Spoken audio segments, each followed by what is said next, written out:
Assalamualaikum warahmatullahi wabarakatuh. Bismillahirrahmanirrahim. Alhamdulillahi rabbil alamin. Wassalatu wassalamu ala ashrafil anbiya'i wa imamil mursalin Sayyidina wa nabiyyina Muhammadin wa ala alihi wa sahbihi ajma'in. Amma ba'du, subhanaka la ilma lana illa ma 'allamtana innaka antal alimul hakim. Allahumma anfa'na bima 'allamtana wa 'allimna ma yanfa'una wa zidna ilma wa fiqhan fid din ya rabbal alamin. Hadirin hadirat para peserta ngaji online kitab Riyadhus Shalihin yang dirahmati Allah Subhanahu wa taala. Marilah kita awali pengajian kita dengan membaca Ummul Quran suratul Fatihah. Mudah-mudahan Allah Subhanahu wa taala memberkahi pertemuan kita dengan bertambahnya ilmu dan amal. Ala hadhihi niyyah wa kulli niyatin salihah. Al-Fatihah. A'udzu billahi minasyaitonir rajim. Bismillahirrahmanirrahim. Alhamdulillahi rabbil alamin, arrahmanir rahim, maliki yaumiddin. Iyyaka na'budu wa iyyaka nasta'in. اهدنا الصراط المستقيم صراط الذين أنعمت عليهم غير المغضوب عليهم ولا الضالين آمين. Bapak Ibu sekalian, hadirin hadirat, muslimin muslimat yang dirahmati Allah Subhanahu wa taala. Alhamdulillah wa syukrulillah, pada malam hari ini dengan rahmat dan izin Allah Subhanahu wa taala kita bisa hadir kembali mengikuti kajian kitab Riyadhus Shalihin karya Al-Imam An-Nawawi rahimahullahu taala, yang insyaallah pada malam hari ini kita akan membaca hadis yang ke-41, 42 dan 43 masih pada bab sabar. Salawat dan salam kita sampaikan kepada junjungan kita Nabi besar Muhammad sallallahu alaihi wasallam beserta keluarga dan para sahabatnya.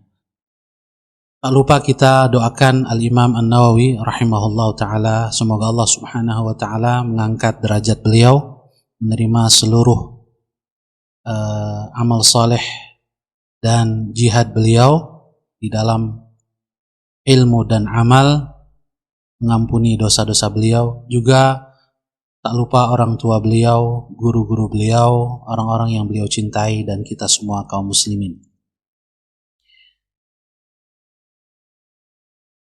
Hadirin hadirat yang dirahmati Allah Subhanahu wa taala.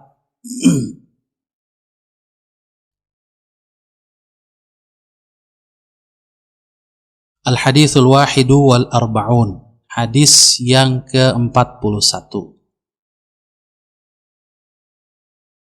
Wa an Abi Abdullah Khabbab ibn al-Aratti. Saya ulangi.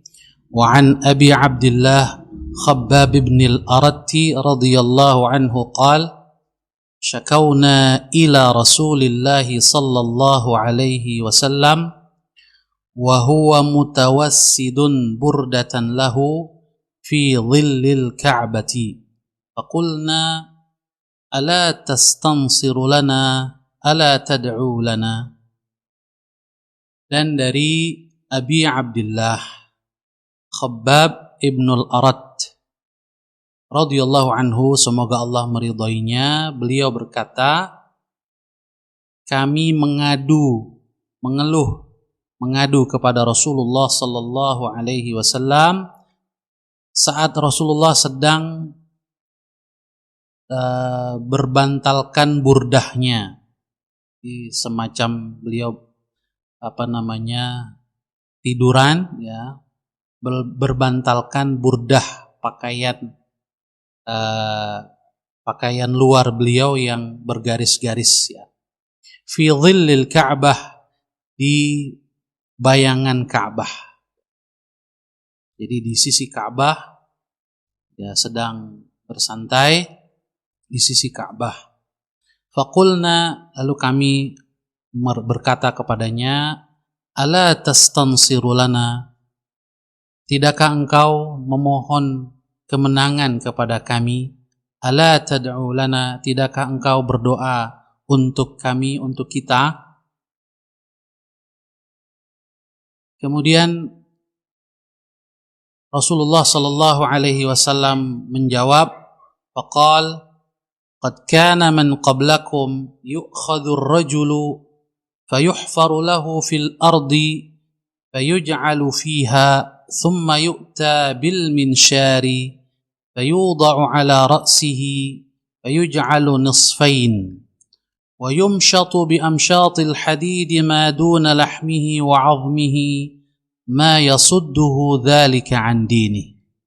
Rasulullah SAW kemudian bersabda, ya, menghibur para sahabat termasuk Khabbab ibnul Arat ini, sambil beliau bersabda, qad kana man qablakum, sungguh orang-orang sebelum kalian itu yu'khadhur rajulu, ada di antara mereka yang beriman ditangkap, wa yuhfaru lahu fil ard, lalu digali untuknya, ya, digali tanah untuknya, fayuj'alu fiha, lalu dia dimasukkan ke dalamnya, thumma yu'ta bil minshari fayudha'u ala ra'sihi fayuj'alu nisfain, lalu orang itu kemudian digergaji, ya, di kepalanya sehingga terbelah dua.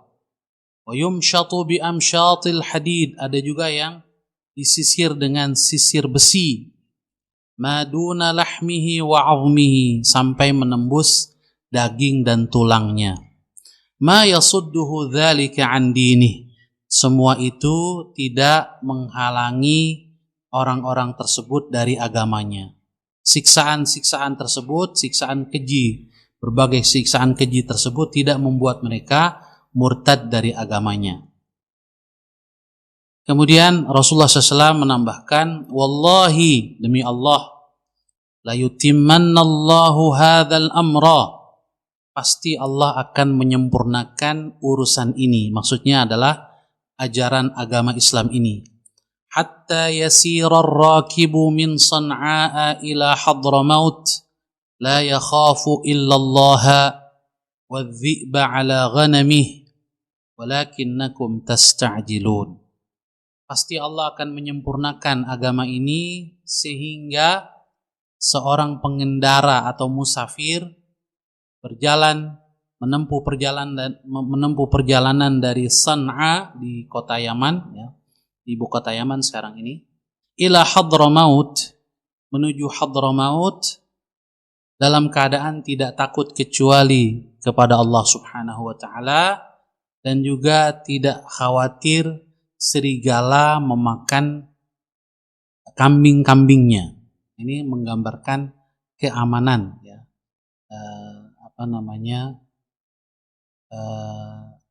keamanan yang stabil, ya, stabilitas keamanan. Walakinnakum tasta'jilun, akan tetapi kalian terburu-buru, ya, ingin menang, ingin segera sukses. Rawahul Bukhari. Hadis ini diriwayatkan oleh Al-Imam Al-Bukhari. Wa fi riwayatin, dalam riwayat lain, wa huwa mutawassidun burdatan wa qad laqina minal musyrikin shiddatan. Khabbab bertanya kepada Rasul saat Rasul sedang berbantalkan burdahnya, dan saat itu kami telah mengalami kekerasan yang sangat dari orang-orang musyrik Quraisy. Sebelum kita melihat makna hadis ini dan juga faidahnya, kita lihat sejenak profil singkat sahabat yang meriwayatkan hadis ini, yaitu Khabbab ibnul Arat. Beliau adalah Abu Abdillah, kunyahnya Abu Abdillah Khabbab ibnul Arat ibnu Jandalah ibnu Sa'ad at-Tamimi fi qaulil akthar. Beliau ini dinisbatkan kepada Bani Tamim dalam atau menurut pendapat mayoritas ahli sejarah. radhiyallahu anhu, semoga Allah meridhoinya. Khabbab ini kana minas sabiqin, termasuk as-sabiqunal awwalun, orang-orang yang pertama masuk Islam. Wa min awaili man azharu islamahum, dan termasuk orang yang pertama menampakkan keislamannya, memproklamasikan keislamannya. Wa syahida badran, beliau juga termasuk sahabat yang ikut perang Badar. Wal masyahida kullaha, dan seluruh pertempuran yang dilakukan oleh Rasulullah sallallahu alaihi wasallam. Ruwiya lahu an Rasulillah sallallahu alaihi wasallam 32 haditsan ittafaqa ala 3 minha wa anfarada al-Bukhari bi-2 wa Muslimun bi-1. Diriwayatkan dari Rasulullah sallallahu alaihi wasallam melalui jalur atau melalui periwayatan Khabbab ini sebanyak 32 hadis yang tercatat oleh para ulama hadis, di mana dari 32 hadis ini yang disepakati diriwayatkan oleh Imam Bukhari dan Imam Muslim ada tiga hadis, sementara yang diriwayatkan oleh Imam Bukhari saja ada 2 hadis, dan yang diriwayatkan oleh Muslim saja ada 1 hadis. Wa kharraja anhu ashabus sunan, begitu juga para perawi hadis yang lain, pemilik sunan ya, yaitu Sunan Tirmidzi, Abu Dawud, Nasai dan Ibnu Majah juga meriwayatkan hadis-hadis dari Khabbab ibn al-Arat. Tufiya wa umruhu 73 sanah. Dia wafat dalam usia 73 tahun. Ali bin Abi Thalib radhiyallahu anhu mengomentari Khabbab ibn al-Arat, berkata kepada tentangnya saat bertakziah atas jenazah Khabbab. Wa qala Ali radhiyallahu anhu lamma na'alahu rahimallahu Khabbaban, semoga Allah merahmati Khabbab, aslama raghiban, beliau masuk Islam dalam keadaan penuh semangat, dengan penuh keinginan untuk mendukung Rasulullah sallallahu alaihi wasallam. Wa hajara ta'ian, juga ikut hijrah dengan sukarela, dengan penuh ketaatan. Wa 'asha mujahidan, juga seluruh hidupnya diisi dengan jihad fisabilillah, perjuangan di jalan Allah. Wabtuliya fi jismihi, juga diuji dengan penderitaan fisik ya, mendapatkan siksaan dari orang-orang Quraisy. Walam yudayyi'illahu ajra man ahsana amala, dan Allah Subhanahu wa taala tidak akan menyia-nyiakan pahala orang yang berbuat ihsan. Selanjutnya kita lihat beberapa ungkapan atau kata yang terdapat di dalam hadis tadi. Al-burdah, ini maksud dengan burda adalah asyamlatul mukhattatah ya, pakaian dari bahan yang bergaris-garis ya. Dan burda ini biasanya produk dari Yaman ya. Mutawassidun, yang dimaksud dengan mutawassid ja'ilul burdati tahta ra'sihi, yaitu menjadikan burdah pakaiannya sebagai bantal ya, di bawah kepalanya. Ini maksud dengan hadzal amra la yutimmannallahu hadzal amra. Ini maksud dengan hadzal amra adalah dinul Islam ya, agama Islam. Kemudian ar-rakib, yang dimaksud dengan ar-rakib adalah al-musafir. Ar-rakib maknanya secara bahasa artinya pengendara ya, yang mengendarai kendaraan. Dan ini biasanya jarat taqyid bir-rakib 'alal ghalib ya, diungkapkan untuk makna musafir karena biasanya orang yang musafir itu berkendaraan. Afadal hadis, faedah dari hadis ini yang pertama, madhas sabri 'alal 'adzabi fid din. Hadis ini memuji kesabaran yang tampilkan atau kesabaran yang dimiliki oleh orang-orang beriman apabila mereka mendapatkan siksaan karena teguh beragama. Jadi hadis ini menyebutkan tentang as-sabru 'alal bala, bersabar atas ujian, ya bahkan alal azab, ya atas siksaan karena berpegang teguh dengan ajaran agama. Bahwa siksaan, gangguan dan juga teror baik fisik maupun mental ini sudah terjadi sejak zaman dulu terhadap orang-orang yang beriman, yang berpegang teguh dengan keimanannya, terutama jika keimanan mereka dianggap membahayakan atau mengganggu kepentingan penguasa saat itu. Ya. Kemudian yang kedua, tahaqququ ma akhbara bihi an-nabiy sallallahu alaihi wasallam min intisharil Islam wastitbabil amni wassalam min dalailin nubuwati wa alamati sidqiha. Bahwasanya terwujudnya apa yang dikabarkan oleh Rasulullah SAW berupa tersebarnya ajaran Islam dan istiqraril amni atau istitbabil amni, keamanan yang stabil, wassalam dan juga kedamaian, dan ini terwujud di masa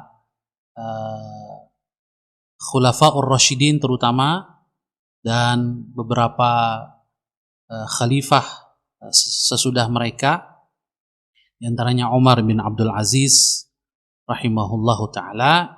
Ini semua merupakan min dalailin nubuwah, tanda kenabian beliau, bahwa apa yang beliau sampaikan di masa sulit, pada saat kaum muslimin masih tertindas di Mekah, tapi beliau sudah menyampaikan bahwa Islam ini akan tersebar ke seluruh penjuru dunia dan umat Islam akan berkembang maju, bahkan menjadi salah satu sosok guru peradaban dunia. Ini merupakan dalailin nubuwah, ya, tanda kenabian beliau, wa alamati sidqiha, dan juga tanda kebenaran, kerasulan dan kenabian Muhammad sallallahu alaihi wasallam. Yang berikutnya, sabru ashabin nabiyyi sallallahu alaihi wasallam 'alal 'adzabi biqulubin radiyah. Bahwa kesabaran para sahabat Rasulullah SAW menghadapi azab ini, kesabaran mereka lahir dari hati yang ridha, ya. Hati yang ridha dengan ketetapan dan takdir Allah. Adapun syakwa mereka, ya, keluhan mereka kepada Rasul atau pengaduan mereka kepada Rasul, laisat an tadajjurin wa tabarrum, bukan dari hati yang menggerutu, ya, atau yang tidak ridha dengan takdir Allah, ya, bukan begitu. Wa innama li'annahum ra'au fis salami at-tafarrugha lil ibadah. Akan tetapi mereka bersikap seperti itu, mengadu kepada Rasul, karena mereka melihat bahwa kedamaian itu lebih bisa menjadikan mereka fokus untuk beribadah, wa tawajjuha ila kamalis sa'adah, dan mengarah kepada kesempurnaan kebahagiaan lahir maupun batin. Jadi yang mereka inginkan adalah penghambaan total kepada Allah Subhanahu wa taala tanpa gangguan yang berarti, bukan karena kepentingan pribadinya. Adapun ancaman atas pribadinya, mereka sudah membuktikan bahwa mereka sabar, biqulubin radiyah, dengan hati yang ridha. Berikutnya, at-ta'assi bis-salihin alladzina imtuhinu fi dinihim fasabaru. Hadis ini juga menganjurkan kita, termasuk para sahabat, untuk berqudwah, mencontoh orang-orang saleh di masa sebelum kita. Bagi para sahabat, umat nabi-nabi terdahulu yang sabar atas ujian yang mereka hadapi, ini menjadi teladan bagi mereka. Nah, tentunya kesabaran para sahabat dalam perjuangan juga menjadi teladan bagi kita. Fasabaru, mereka bersabar, diuji dengan keimanan atau diuji dengan ujian berat karena mereka beriman kepada Allah dan Rasulnya. Yang berikutnya, al-ida'u diddal imani qadim, bahwa permusuhan terhadap keimanan dan orang-orang beriman ini sudah ada sejak dulu. Jadi tabiat orang-orang yang beriman itu pasti diuji dengan pihak-pihak yang tidak suka dengan keimanan mereka.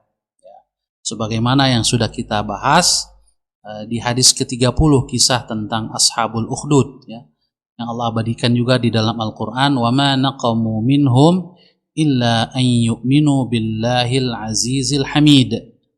Mereka, orang-orang kafir itu, tidaklah menyiksa orang-orang beriman kecuali alasannya karena mereka, orang-orang ini, beriman kepada Allah Al-Aziz Al-Hamid. Jadi dengan semata-mata beriman saja pasti akan ada ujian.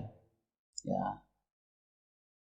Wa yajibu 'alal mu'minina fi kulli zamanin an yatahammalul adza wa yasbiru 'alal ittihad. Dan wajib bagi orang-orang beriman di setiap zaman untuk bisa sabar menanggung penderitaan, menanggung ujian, wa yasbiru 'alal ittihad, dan bersabar atas tekanan. Yang berikutnya, al-Islamu dinul amni wassalam, bahwa Islam adalah agama keamanan dan perdamaian. Selanjutnya, jamaah sekalian yang dirahmati oleh Allah Subhanahu wa taala, kita masuk ke hadis yang ke-42, al-hadits tsani wal arba'un. وعن ابن مسعود رضي الله عنه قال لما كان يوم حنين آثر رسول الله صلى الله عليه وسلم ناسا في القسمة فأعطى الأقرع بن حابس 100 من الإبل وأعطى عيينة بن حصن مثل ذلك وأعطى ناسا من أشراف العرب وآثرهم يومئذ في القسمة. Dari sahabat Abdullah bin Mas'ud radhiyallahu anhu, beliau berkata, ketika terjadi peristiwa Hunain, hari Hunain, dan telah berlangsung pertempuran di mana Rasulullah sallallahu alaihi wasallam dan para sahabat dan banyak di antara pasukan kaum muslimin, orang-orang yang baru saja masuk Islam, mereka baru saja mengalami kemenangan dalam peristiwa Hunain, maka athara Rasulullah sallallahu alaihi wasallam nasan fil qismah. Rasulullah SAW membagikan ghanimah, hasil rampasan perang Hunain ini melawan kabilah Hawazin, di mana Rasulullah SAW lebih mengutamakan orang-orang yang baru masuk Islam untuk diberi ghanimah lebih banyak. Ya. Kalau dalam zakat kita kenal bagian asnaf, di antara 8 asnaf itu ada mu'allafatu qulubuhum, ya, orang yang baru saja terikat hatinya dengan Islam, baru saja masuk Islam. Nah, orang-orang yang baru masuk Islam ini diberikan oleh Rasulullah SAW ghanimah lebih banyak.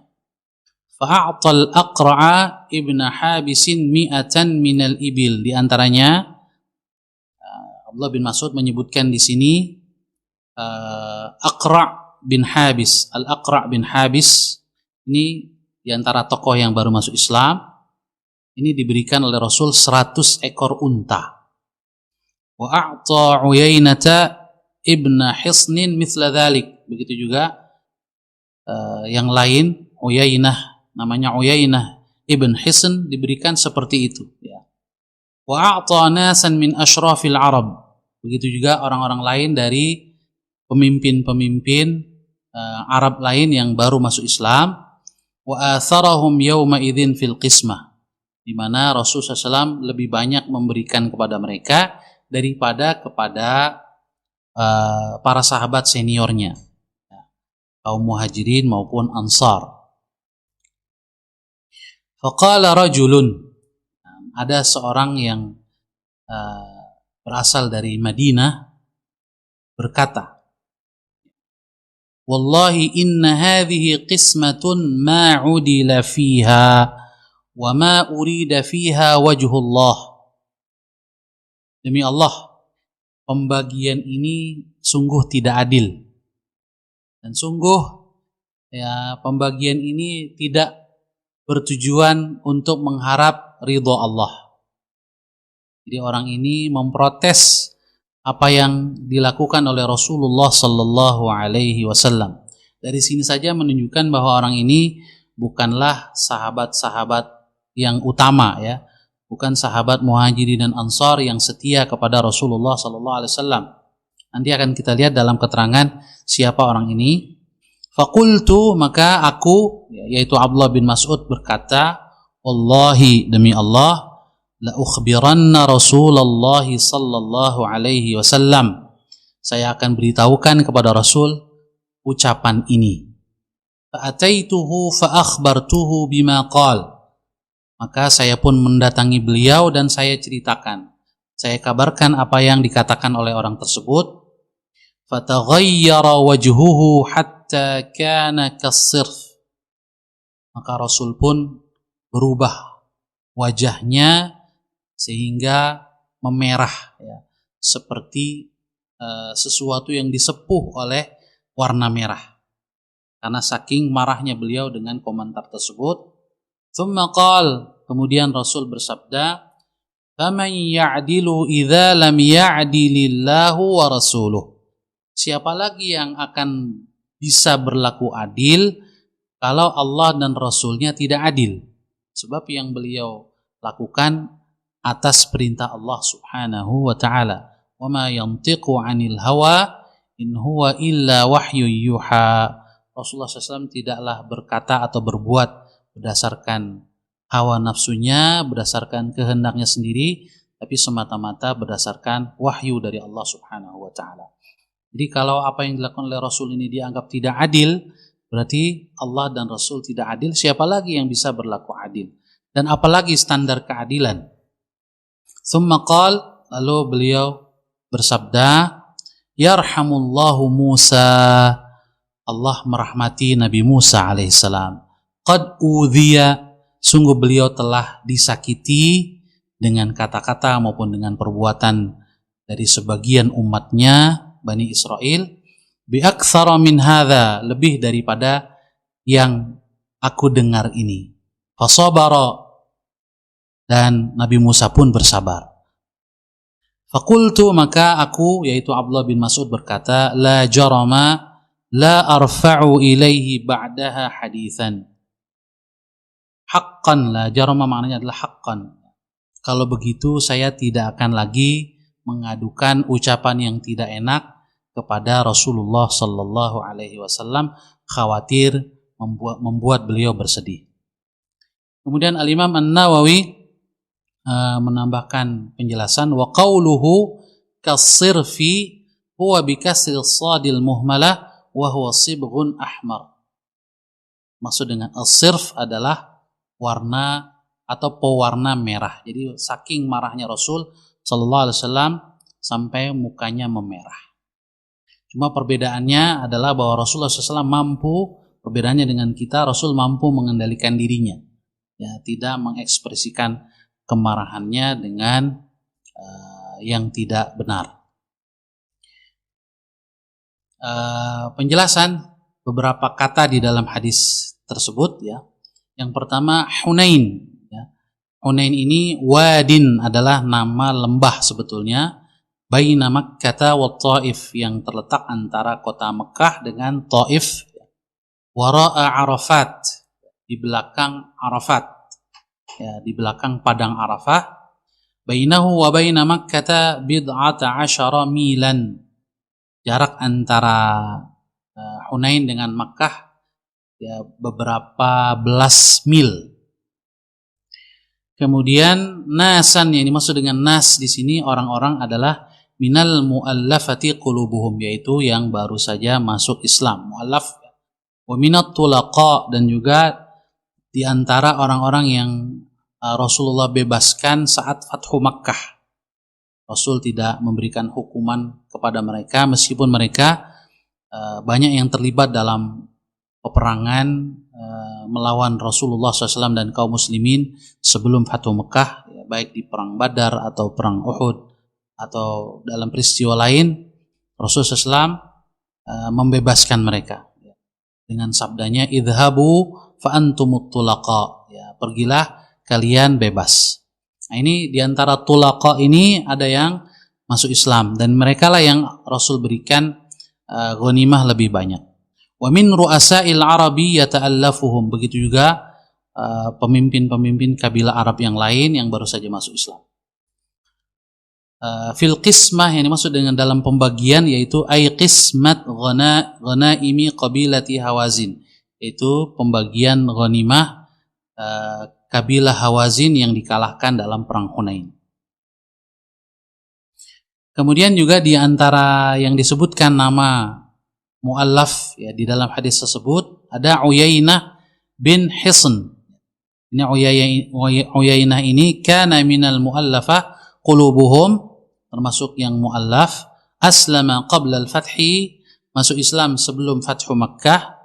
Wa syahida Hunainan wa Taif, ya, ikut perang Hunain dan juga perang Taif.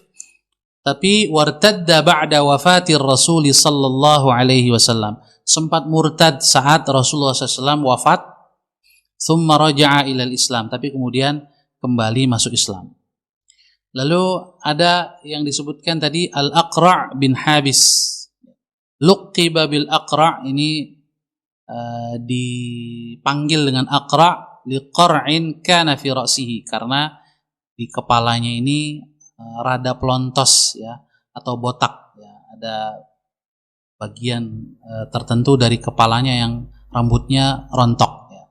Wa huwa min sadati qabilati Tamim. Nah, Aqra' bin Habis ini termasuk pemimpin kabilah Bani Tamim, ya. Kana syarifan fil jahiliyati wal Islam. Beliau termasuk orang yang terhormat baik di masa jahiliyah maupun saat sudah masuk Islam. Faqala rajulun, kita masuk langsung ke faqala rajulun di dalam hadis tadi, maka berkata seorang laki-laki. Hadza lafdhu Muslim, ini rajulun di sini adalah lafal riwayat Muslim. Di dalam lafal riwayat Bukhari, wa indal Bukhari faqala rajulun minal ansar, salah seorang laki-laki dari Ansar, ya. Nah, disebut Ansar ini hilfan awwalaan, bukan karena Ansar beneran, ya, tapi karena semata-mata orang Ansar pernah hilfan, mengambil perjanjian damai atau bersekutu dengan orang ini, ya. Awwalaan, atau karena wala, ya, karena dimerdekakan oleh salah seorang dari Ansar. Sebetulnya orang ini namanya adalah wa hadzal rajul huwa Dzul Khuwaisirah.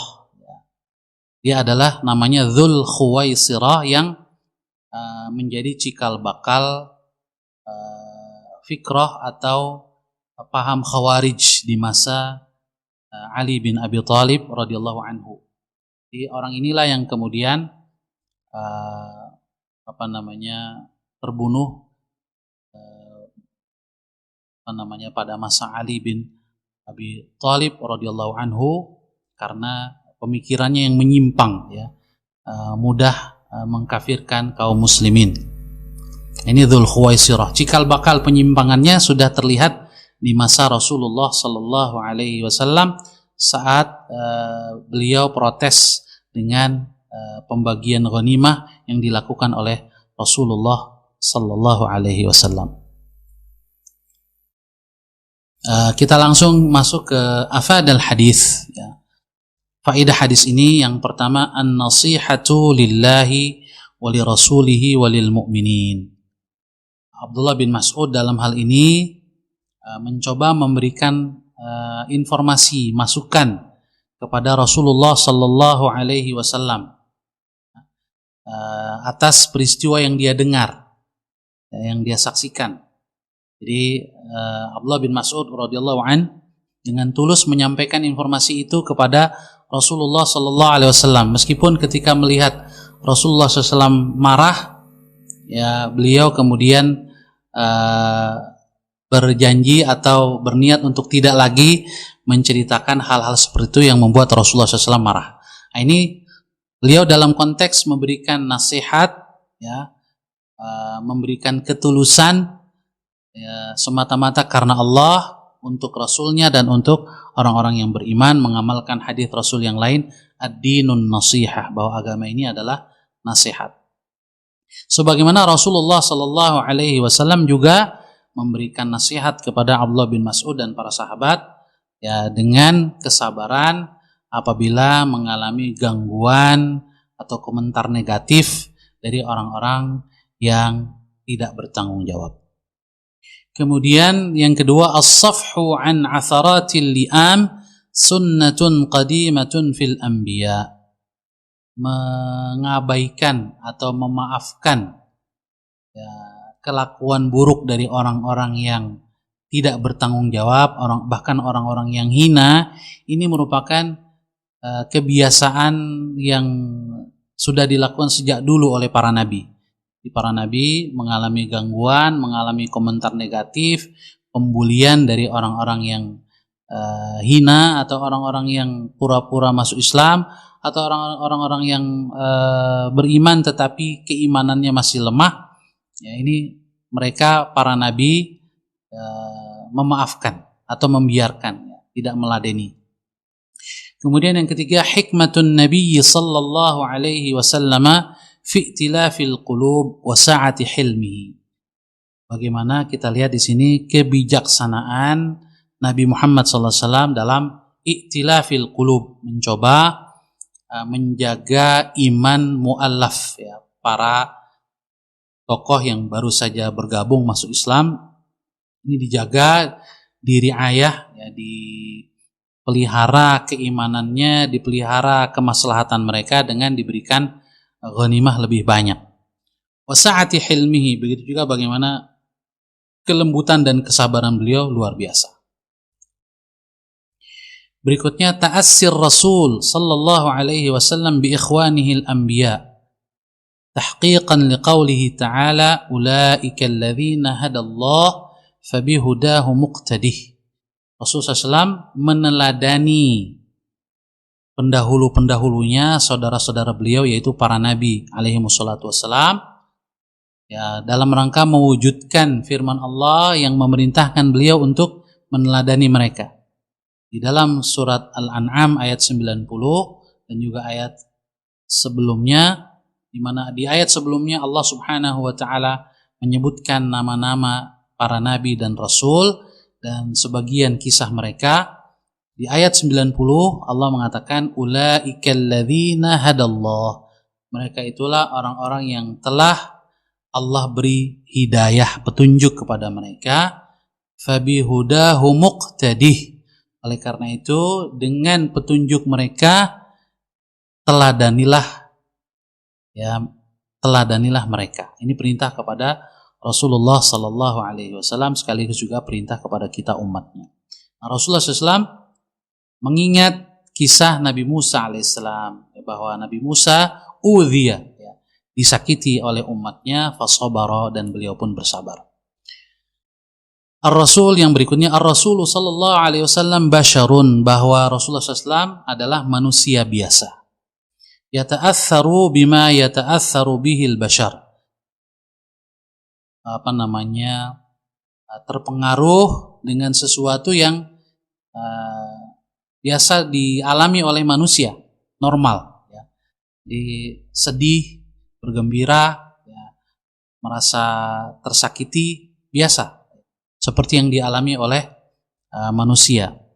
Min ghadabin, bisa marah, wa farahin, bisa bergembira, wa nahwi dzalik, dan perasaan-perasaan lain. Namun Rasulullah SAW adalah orang yang paling mampu mengendalikan emosinya. Jadi tidak sampai mengekspresikannya dengan kata-kata yang buruk atau dengan perbuatan yang buruk, ya. ya paling maksimal tadi ya, kemarahannya terlihat dari warna wajahnya yang berubah menjadi merah, tetapi tidak keluar dari beliau kata-kata yang tidak pantas. Yang terakhir kita masuki al-haditsus tsalitsu wal arba'un, hadis yang ke-43. Wa an Anas radhiyallahu anhu qala, dari Anas bin Malik radhiyallahu anhu beliau berkata, qala Rasulullah sallallahu alaihi wasallam, telah bersabda Rasulullah sallallahu alaihi wasallam, idza aradallahu bi'abdihi al-khaira ajjala lahu al-'uqubata fid dunya. Jika Allah menginginkan kebaikan bagi seorang hambanya, maka Allah akan segerakan untuknya sanksi di dunia. Kalau dia berdosa, maka justru ketika diberikan sanksi di dunia itu baik bagi hamba tersebut. Wa idza aradallahu bi'abdihi syarra amsaka anhu bidzambihi hatta yuwafiya bihi yaumal qiyamah. Dan jika Allah menghendaki keburukan pada hambanya, maka justru Allah tahan hukumannya di dunia karena dosa-dosanya itu sampai Allah ya membalasnya dengan full, dengan penuh pada hari kiamat nanti. Wal iyadzu billah.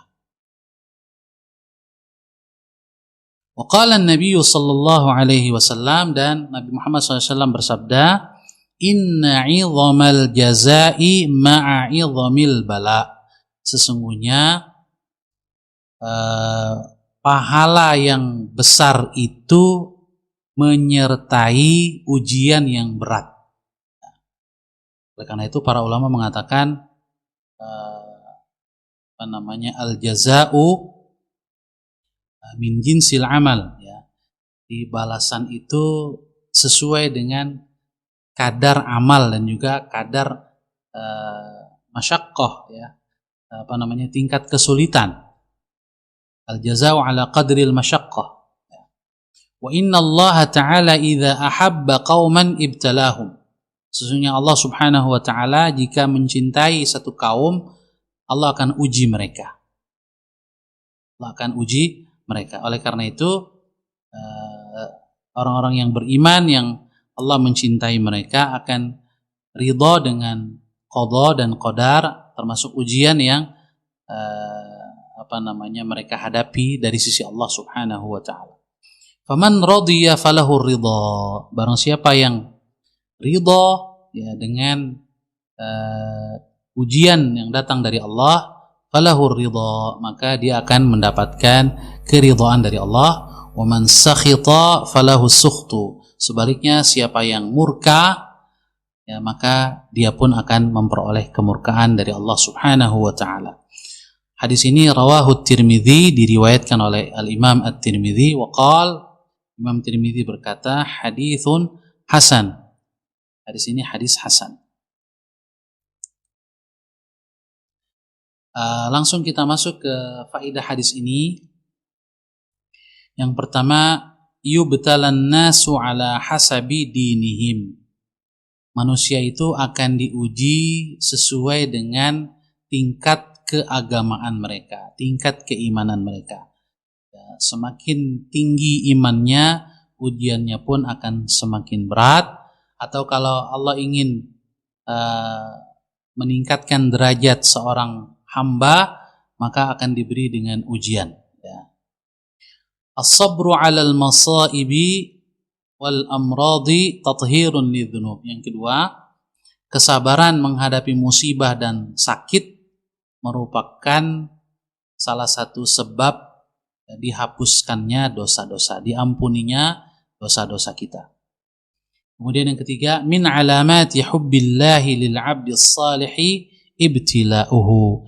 Di antara tanda cinta Allah kepada hambanya adalah diuji. Pada hamba yang soleh, ketika Allah mencintai hambanya yang soleh, maka Allah akan mengujinya. Yang keempat, alal mu'mini an yakuna radiyan bima btuliya bihi wa la yai'asu wa yaskhatu minhu. Seorang mukmin harus ridha dengan ujian yang dihadapi, dan jangan pernah berputus asa, apalagi yaskhat minhu, menggerutu atau mengomel atau marah-marah dengan ujian. Yang kelima, min alamati takfiri dzunub as-sabru 'alal bala. Di antara tanda dosa-dosa kita diampuni adalah kalau kita dapat bersabar menghadapi musibah atau menghadapi ujian. Demikian jamaah sekalian yang dirahmati oleh Allah Subhanahu wa taala, yang bisa kita baca pada malam hari ini. Mudah-mudahan bermanfaat. Dipersilahkan bila ada yang ingin ditanyakan, baik melalui Zoom maupun melalui YouTube. Yang melalui Zoom bisa melalui chat atau bisa langsung menghidupkan speaker gadgetnya untuk bertanya secara langsung. Sudah diizinkan untuk unmute ya bagi yang ingin berbicara secara langsung, atau bagi yang ingin bertanya melalui chat juga dipersilahkan. Di Zoom belum ada, kita lihat di YouTube.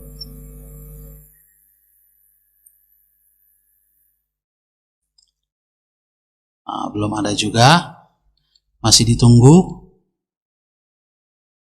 Oh ya, sudah ada nih di Zoom. Dari Agustina Setiawati mau tanya, sabar dan ridho seperti apa yang disukai Allah dalam menghadapi ujian?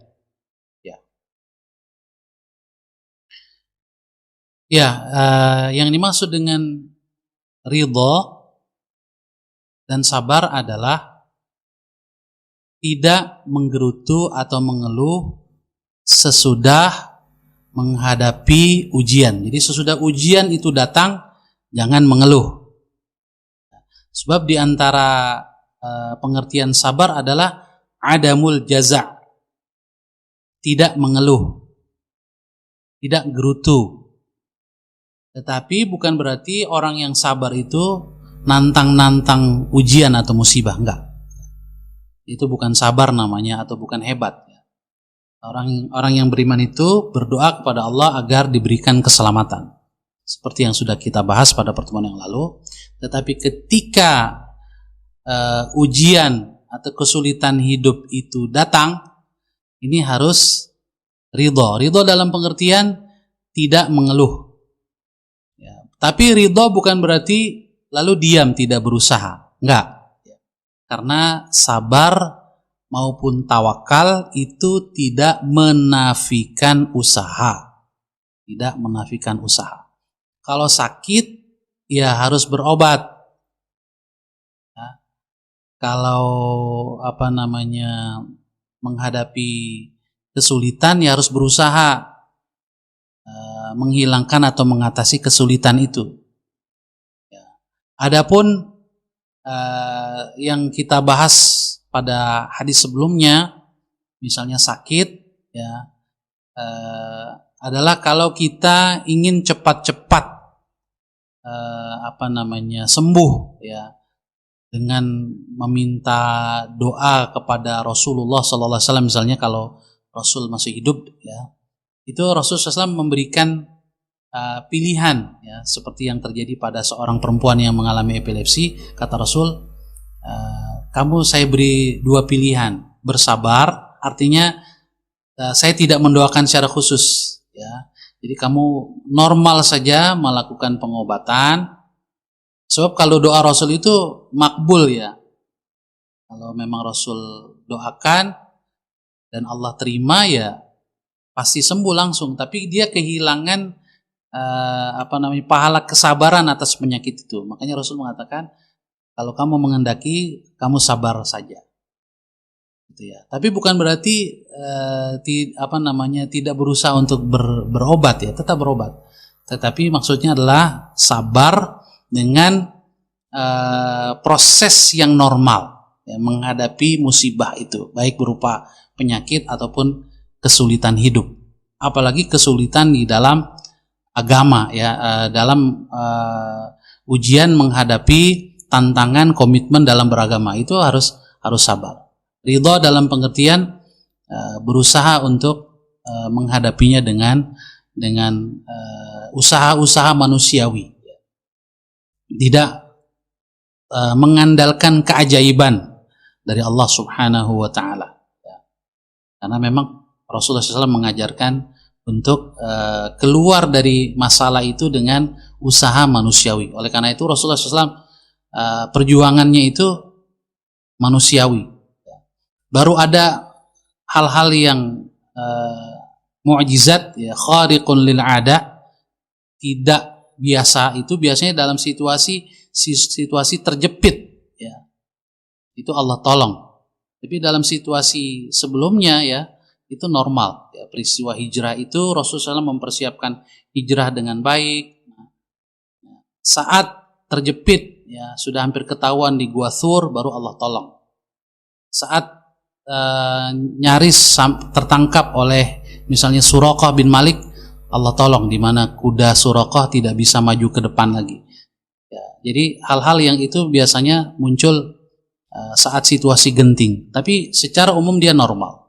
Ini namanya sabar dan ridha, ya, yang disukai oleh Allah Subhanahu wa taala. Bukan berarti sabar dan ridha itu diam, ya. Kemudian dari Pak Torihin Dusma, Ustadz mohon izin bertanya, bagaimana membedakan keputusan Rasul terhadap satu masalah yang bersumber dari wahyu atau pendapat pribadi Rasul? Ya. Jadi cara membedakannya adalah dengan melihat apakah Rasul mengalami koreksi.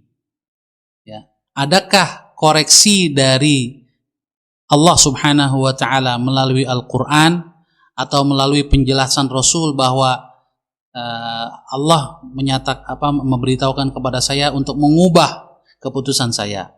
Kalau ada koreksi, berarti apa yang dilakukan oleh Rasul itu murni ijtihad beliau. Ya. Kalau tidak ada koreksi dari Allah Subhanahu wa taala melalui ayat Al-Qur'an atau melalui penjelasan dari Jibril, maka dapat dipastikan apa yang diputuskan oleh Rasulullah sallallahu alaihi wasallam itu benar. Baik awalnya adalah ijtihad oleh Rasul. Jadi pribadi beliau, selama tidak ada koreksi berarti Allah setuju. Ya, dan persetujuan dari Allah adalah kebenaran. Atau memang sejak awal dia merupakan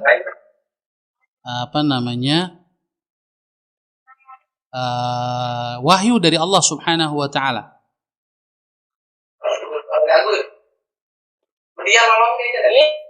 Ya, jadi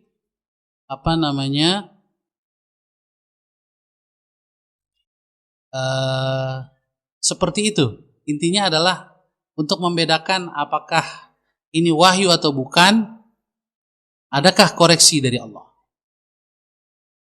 Nah, kalau tidak ada koreksi dari Allah, tidak penting bagi kita apakah itu awalnya adalah ijtihad pendapat pribadi Rasul ataukah memang sejak awal adalah perintah Allah, tidak penting. Kenapa? Karena tidak ada koreksi. Baik awalnya adalah pribadi, seandainya awalnya adalah pribadi Rasulullah SAW, ketika tidak ada koreksi, maka berarti Allah menyetujui, Allah meridhai, gitu ya. Sebab tidak mungkin Allah Subhanahu wa taala mendiamkan kalau rasulnya atau nabinya melakukan kekeliruan. Sebab itulah makna ismah atau ma'sum, dijaga dari kesalahan.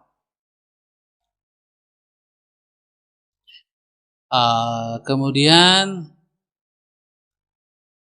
dari Pak Romi, izin bertanya Ustadz, apakah semua orang beriman yang masuk surga nanti pasti pernah mengalami ujian, cobaan ketika di dunia? Bagaimana dengan sahabat Abdurrahman bin Auf yang kaya raya, bisnisnya sukses, warisannya banyak dan sudah dijamin masuk surga. Ya, jadi semua orang pasti mengalami ujian. Abdurrahman bin Auf juga mengalami ujian, termasuk ujian kekayaan. Tapi jangan dikira bahwa Abdullah bin Mas'ud tidak mengalami ujian kesulitan. Beliau termasuk as-sabiqunal awwalun. Orang yang pertama masuk Islam, awal-awal masuk Islam. Semua sahabat Rasul yang awal-awal masuk Islam mengalami kesulitan perjuangan karena mengalami tekanan dari orang-orang kafir Quraisy. Ya, jadi beliau mengalami ujian berat. Jadi jangan hanya melihat bahwa beliau kaya, bisnisnya sukses, warisannya banyak. Ya. Yang jelas pasti Abdurrahman bin Auf pernah mengalami sakit. Itu ujian yang tidak enak. Mengalami penderitaan dalam perjuangan bersama Rasul. Beliau termasuk orang yang ikut berjihad fisabilillah dalam pertempuran yang dilakukan oleh Rasul. Pasti perang itu susah. Jadi semua yang masuk surga pasti mengalami ujian. Karena memang hidup di dunia ini kesulitan. Hatta orang kaya juga sulit. Apakah orang yang sukses dengan kekayaannya, kita hanya melihat kesuksesannya. Kita tidak melihat bahwa dia pernah bangkrut. Ya. Mungkin lebih banyak jatuhnya ya, sebelum dia sukses. Untuk sukses itu mengalami kejatuhan. Wallahu a'lam bishawab. Jadi pasti orang yang masuk surga itu sudah diuji oleh Allah Subhanahu wa taala dan amalnya memenuhi syarat untuk masuk surga. Syarat ya, bukan pengganti yang amal itu bukan merupakan pengganti yang sepadan untuk surga. Sebab semua orang masuk surga lebih dominan rahmat Allah Subhanahu wa taala.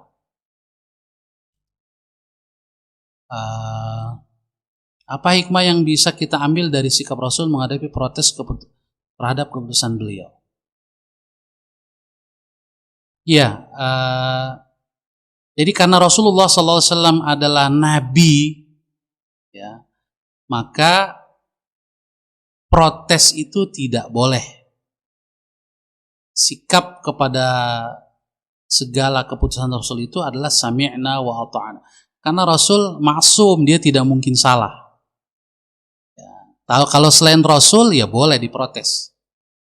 Nah, terhadap Rasulullah SAW, yang dilakukan oleh para sahabat adalah konfirmasi atau meminta penjelasan. Bukan protes dalam pengertian mempertanyakan, tapi bertanya, konfirmasi, meminta penjelasan. Nah, kadang Rasul menjelaskan kalau memang beliau tahu alasannya. Kadang-kadang Allah juga tidak memberitahu alasannya kepada Rasulullah SAW. Allah hanya mengatakan lakukan. Rasul tidak diberitahu juga penjelasannya, sehingga ketika para sahabat bertanya, beliau juga tidak bisa menjelaskan. Tapi karena beliau Nabi, para sahabat percaya penuh. Dan hikmahnya atau alasannya baru ketahuan kemudian, kebaikan yang dimunculkan atau akibat dari keputusan beliau membawa kebaikan yang sangat banyak. Seperti yang terjadi pada peristiwa misalnya Hudaybiyah. Ya. Jadi selain Rasulullah SAW tidak demikian. Ya. Para sahabat Abu Bakar Siddiq, Umar bin Khattab adalah orang-orang yang menerima atau mengalami protes berkali-kali dari rakyatnya, dari sahabatnya, menerima masukan, menerima kritik dan seterusnya. Apakah ada tanda-tanda yang bisa kita rasakan kalau Allah ridho kepada kita? Ya, ini rada sulit ya. Allah ridho kepada kita atau tidak ini bagi kita tidak bisa dipastikan. Sama dengan sulitnya kita memastikan apakah kita masuk surga atau tidak. Sebab kalau kita bisa memastikan Allah ridho, berarti kita bisa memastikan kita pasti masuk surga. Karena kita tidak tahu apakah kita penghuni surga atau bukan, maka menunjukkan bahwa kita juga tidak bisa memastikan Allah ridho atau tidak kepada kita. Namun mungkin sebagai upaya untuk memberikan ketenangan batin, ya, itu biasanya ada dampak keimanan, ya, pada diri kita, dampak bertambah yakin kita kepada syariat Allah, bertambah rajin kita beribadah, bertambah jauh kita dari maksiat. Itu mungkin bisa menjadi indikator bahwa Allah Subhanahu wa taala meridhai kita. Karena indikator ridho adalah amal soleh. Sebab Allah tidak mungkin tidak ridho dengan amal soleh. Cuma permasalahannya apakah kalau kita sudah beramal soleh itu pasti Allah ridho? Belum tentu juga. Karena amal soleh itu kan menurut kita, menurut Allah, apakah Allah menerima atau tidak belum tentu. Karena terkait dengan apakah kita ikhlas, apakah tata cara yang kita lakukan sudah benar, memenuhi rukun, syaratnya dan seterusnya, tidak dikotori oleh riya, oleh sum'ah, oleh ujub. Oke, pada saat beramal kita selamat, setelah beramal masih selamat, tapi jauh setelah beramal kita ungkit-ungkit amal kita bisa jadi batal. Jadi itu indikator, ya, wallahu a'lam bishawab.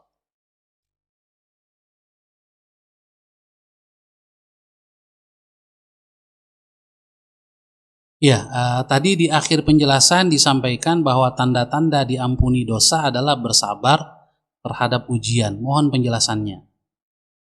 Ya, jadi orang yang bersabar terhadap ujian itu menjadi indikator diampuni dosanya. Ya.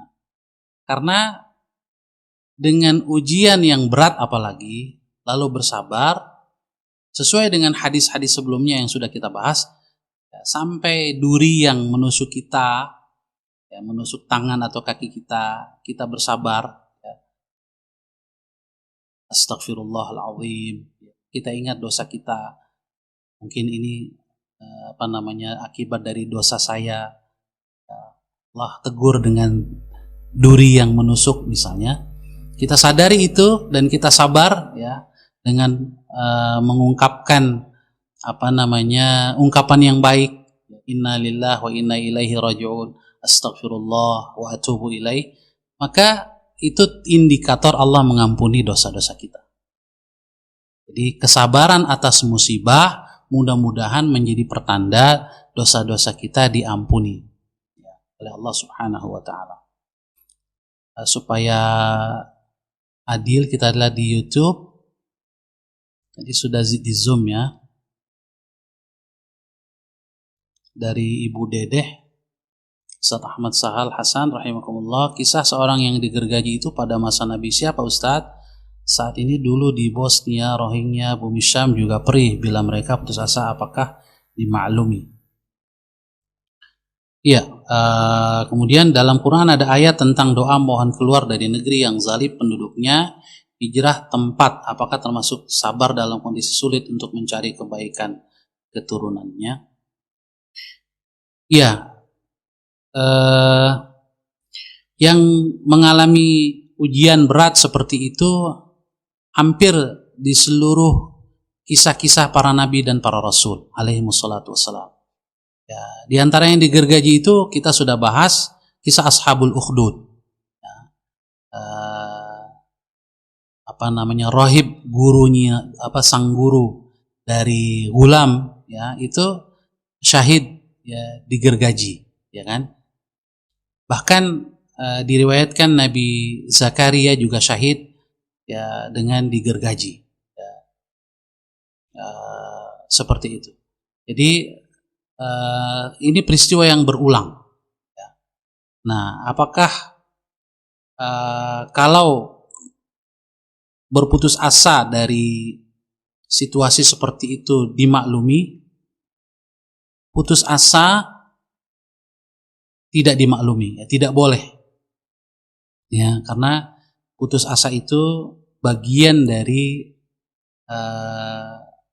tanda bahwa orang tersebut tidak lagi percaya dengan rahmat Allah Subhanahu wa taala.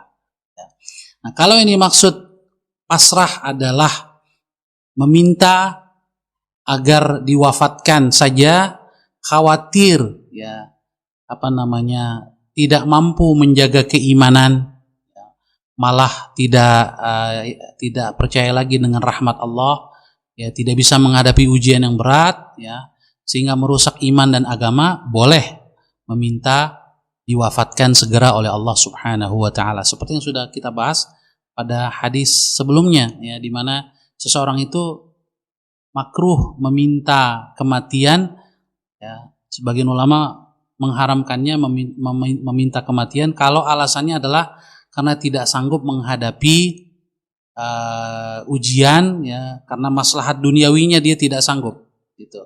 Tapi tidak khawatir dengan maslahat agamanya, nah, ini tidak boleh. Tapi kalau yang dikhawatirkan adalah saya khawatir, ya, iman saya terganggu dengan musibah yang berat ini, lalu minta segera diwafatkan, maka boleh. Jadi putus asa dari rahmat Allah tidak boleh. La tayasu mir rauhillah. Karena yang berputus asa dari rahmat Allah itu hanya orang-orang yang tidak beriman dengan hari akhirat. Ya. Sebab seorang mukmin ketika dia beriman dengan balasan ukhrawi, maka dia akan kuat menghadapi ujian berat di dunia ini. Kalau toh dia merasa tidak sanggup lagi, maka dia meminta segera Allah wafatkan karena khawatir tidak bisa menjaga imannya. Doa di dalam surat An-Nisa, ya, orang-orang yang tertindas, Rabbana akhrijna min hadhil qaryati allati adh-dhalimi ahluha waj'al lana min ladunka waliya waj'al lana min ladunka nasira, ya. Ya Allah, keluarkan kami dari negeri yang penduduknya zalim ini. Nah, ini adalah hijrah yang wajib, ya, hijrah ketika seseorang terancam imannya kalau tidak hijrah, ya, terancam tidak bisa melaksanakan kewajiban agamanya yang fardu ain, ya, yang menjadi syiar Islam, seperti sholat, tidak bisa sholat sama sekali, ya, di satu tempat, maka karena dilarang atau ditindas, maka kalau dia bisa hijrah, dia wajib hijrah. Tapi kalau nggak bisa hijrah, ya nggak apa-apa, apa boleh buat, nggak bisa hijrah.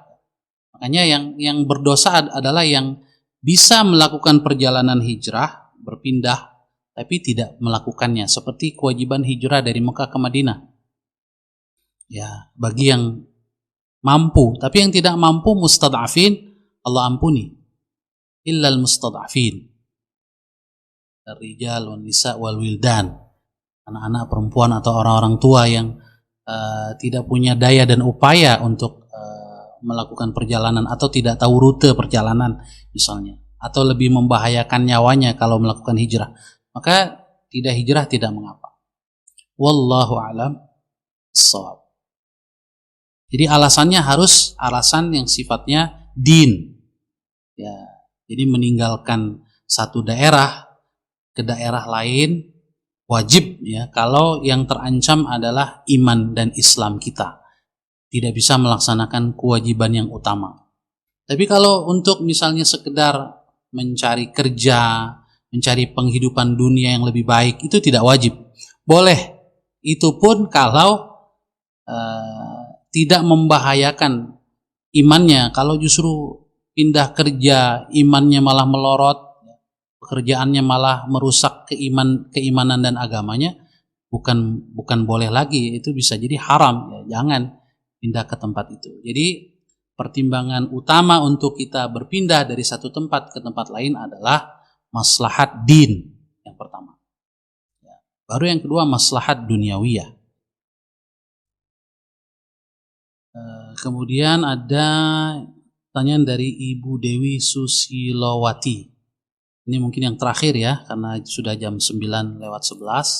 Assalamualaikum Ustadz, saya hendak bertanya, Setiap manusia pernah melakukan kesalahan. Apakah yang pernah Rasulullah SAW melakukan terhadap sahabatnya Abdullah bin Ummi Maktum itu sebuah kesalahan atau bukan? Jadi kalau yang dimaksud kesalahan adalah dosa, itu tidak.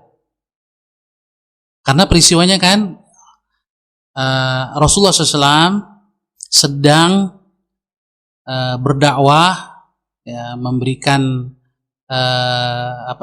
mau'izah, memberikan informasi tentang Islam, mengajak orang masuk Islam. Yang diajak adalah tokoh-tokoh Quraisy. Saat beliau sedang berbicara, fokus datang Abdullah bin Ummi Maktum. Abdullah bin Ummi Maktum ini buta, tidak ngelihat. Rasul hanya bermuka masam. Ya, maksudnya sedikit yang tadinya mungkin wajahnya sedang berbinar-binar berbicara, tiba-tiba berhenti lalu, nah gitu ya. Yang pertama, apa yang dilakukan oleh Rasul ini manusiawi, ya, karena beliau sedang asik, fokus, kemudian sedikit terganggu oleh Abdullah bin Ummi Maktum. Yang kedua, Abdullah bin Ummi Maktum ini tidak melihat, jadi dia tidak tersakiti oleh abus, ya, muka Rasul yang berubah itu, ya, sehingga tidak berdosa. Bahkan kalau mau disebut kesalahan, maka para ulama lebih menyebutnya dengan istilah yang halus, namanya khilaful aula. Apa yang dilakukan oleh Rasul itu adalah khilaful aula, tidak utama menurut Allah Subhanahu wa taala. Meskipun menurut pandangan manusiawi apa yang dilakukan oleh Rasul itu strategis, ya, karena beliau sedang mencoba mendakwahkan Islam kepada tokoh-tokoh Quraisy dengan harapan kalau mereka masuk Islam, maka banyak yang ngikut masuk Islam karena tokoh itu punya banyak pengikut. Tetapi Allah katakan bahwa mereka ini tidak lebih berharga niatnya, keseriusannya daripada keseriusan Abdullah bin Ummi Maktum. Nah, masalah hati ini Rasul nggak tahu, ya, Allah yang memberitahu.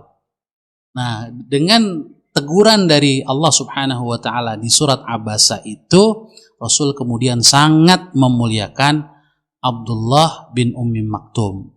Beliau kalau ketemu Abdullah bin Ummi Maktum, ya, mengatakan marhaban biman atabani bihi rabbi. Selamat datang orang yang Allah Subhanahu wa taala menegur saya karena kesalahan sikap saya terhadapnya. Jadi Rasulullah SAW sangat menghormati Abdullah bin Ummi Maktum. Jadi kalau toh dia disebut kesalahan, salah yang tidak berdosa, ya, tidak sampai dzam, karena dzam itu, ya, dosa itu para nabi dan para rasul setelah mereka menjadi nabi dan rasul itu dijaga oleh Allah Subhanahu wa taala. Jadi kekeliruan yang dilakukan oleh Rasul di sini adalah kekeliruan yang sifatnya khilaful aula, memilih pilihan yang tidak utama, ya, atau tidak lebih baik. Ya, ada yang baik, ada yang lebih baik. Beliau memilih yang baik, maka Allah tegur, ada pilihan yang lebih baik. Wallahu a'lam. Demikian jamaah sekalian dirahmati oleh Allah Subhanahu wa taala, apa yang bisa kita baca, kita bahas dan kita diskusikan pada malam hari ini mudah-mudahan bermanfaat. Mari kita tutup pertemuan kita dengan doa. Kita awali dengan membaca Ummul Quran suratul Fatihah. Ala hadhihi niyyah al-Fatihah. A'udzu billahi minasyaitonir rajim. Bismillahirrahmanirrahim. Alhamdulillahirabbil alamin, arrahmanir rahim, maliki yaumiddin. Iyyaka na'budu wa iyyaka nasta'in. Ihdinas siratal mustaqim. Siratal ladzina an'amta 'alaihim ghairil maghdubi 'alaihim waladdallin. Amin. Bismillahirrahmanirrahim. Alhamdulillahirabbil alamin. Allahumma shalli wa sallim wa barik ala 'abdika wa nabiyyika Muhammad wa ala alihi wa sahbihi ajma'in. Allahumma ighfir lana wa liwalidina warhamhum kama rabbawna shighara. Ya Allah, ya Tuhan kami, ampunilah dosa-dosa kami, dosa kedua orang tua kami. Sayangilah mereka sebagaimana mereka menyayangi kami saat mendidik kami di waktu kecil. Allahumma ighfir lana wa li asatidatina wa ustadzatina wa liman lahu haqqun alaina. Ya Allah, ampunilah dosa-dosa kami, dosa guru-guru kami, dan orang-orang yang telah berjasa, terutama yang telah mengantarkan iman ke dalam hati kami. Allahumma ighfir lil imamin Nawawi warhamhu waj'alhu fi 'illiyyin. Ya Allah, ampunilah, rahmatilah Al-Imam An-Nawawi, tempatkan beliau di tempat yang mulia bersama para nabi, siddiqin, syuhada, dan salihin. Ampunilah, rahmatilah kedua orang tua beliau, guru-guru beliau, semua yang beliau cintai, dan kaum muslimin secara umum. Allahumma adfa'anna al-bala wal waba wal fahsya wal riba wal zina wal zalazila wa su'al fitan ma zahara minha wa ma batan wa an biladina hadhihi khassah wa an buldanil muslimina 'ammah innaka ala kulli syai'in qadir. Allahumma anfa'na bima 'allamtana wa 'allimna ma yanfa'una wa zidna ilma. Ya Allah, berikan manfaat atas ilmu yang telah Engkau ajarkan kepada kami. Ajarkan kepada kami ilmu-ilmu baru yang bermanfaat bagi kami. Tambahkan terus ilmu kami ya Allah, dan tambahkan pula pemahaman kami, pendalaman pemahaman kami di dalam agama kami. Rabbana atina fid dunya hasanah wa fil akhirati hasanah wa qina adzaban nar. Wa sallallahu ala sayyidina Muhammadin wa ala alihi wa sahbihi ajma'in. Subhana rabbika rabbil izzati amma yasifun wa salamun alal mursalin walhamdulillahi rabbil alamin. Subhanakallahumma wa bihamdika ashhadu an la ilaha illa anta astaghfiruka wa atubu ilaik. Saya Ahmad Sahal Hasan undur diri, lebih kurangnya mohon maaf. Wassalamualaikum warahmatullahi wabarakatuh. Waalaikumsalam warahmatullahi wabarakatuh.